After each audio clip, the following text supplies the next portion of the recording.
Welcome to Project Zero, really an innovative house at the time, created by Donovan Hill almost a decade ago. Now this was somewhat of an experimental house where they took a lot of learnings from it. The difference between a passive house and a net zero house is that a net zero house concentrates on producing more energy than it actually uses. So that comes into effect in a number of different ways in terms of the material use, in terms of the recycled nature of this house, like all the bricks are recycled, a lot of the timber's recycled, and then it comes into the actual orientation and the design of it. With this home, the sawtooths act as pretty much a light well, drawing light into the house, but with the louvering system in them, it also then extracts heat from the house. So the whole concept here is that you basically will use less power to heat, cool, and light the property.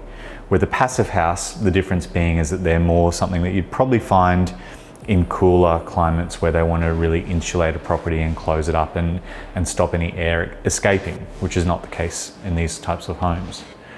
What this home really does the best is what Donovan Hill always did the best, which is using the landscape. Primarily, I find that, their architecture tends to centre around the existence of living outdoors. And in Queensland, that's what we live here for. So the outdoor rooms and the crossovers between them all is really special.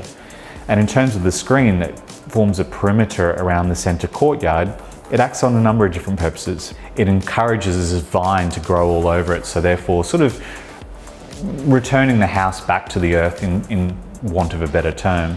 But then it also gives you a sense of privacy from neighbouring properties, and that's all elements of this home. So you can be sitting in the lounge room and you can look up and all you're going to see is greenery. You have no invasion of privacy, you've got no one looking in, and also the centre courtyard is where you want to be. You'll gravitate. You can basically throw the ball to the dog in the middle of the garden. Here, from this kitchen bench, you can see children in the pool, in the outdoor room, in the yard. It's a really special home, and it's designed like incredibly thoughtfully, and it's incredibly intelligent. So what's really interesting in this house, you're on an 810 square metre block. Now, a lot of these homes on 810 square metre blocks have the house sitting at the front, then you've got the backyard, then you've got the pool that sits at the rear. What they've done differently is they've lifted the old house, they've slid it all the way to the back of the block, and then created this wing down the western side, which then obviously opens the house up to the northeast. Why is that great? Well, livability is number one. You've got the aspect of the northeast, which is what you want in Queensland, so you don't have that direct sun beating in on you. You've got really great airflow, and then especially with this house, you've got complete view over everything. The gardens here are absolutely beautiful, and they're designed by Stephen Clegg, who's probably one of Brisbane's best landscape designers. And they're luscious and they've grown into place over the years. This house is, it's 10 years old. You have to understand that when it was created, it was really revolutionary. There's lots of really beautiful little reveals in this home. Take, for instance, this wall cutout. It's brick lined with the recycled bricks, and then you look out into this bamboo, effectively this bamboo screen.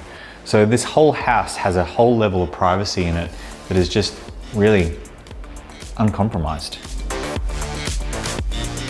So I really challenge you to find a better family home with 4 bedrooms, multiple living areas, a study, hanging gardens, sunken garden, pool, outdoor rooms, fireplaces.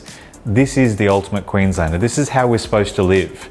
You need to come here, you need to enjoy it, and you need to respect what has been created here, because homes like these, they're art pieces. They're here to be enjoyed, but they're also here to make our life better. And that's what great architecture does. It makes your life better.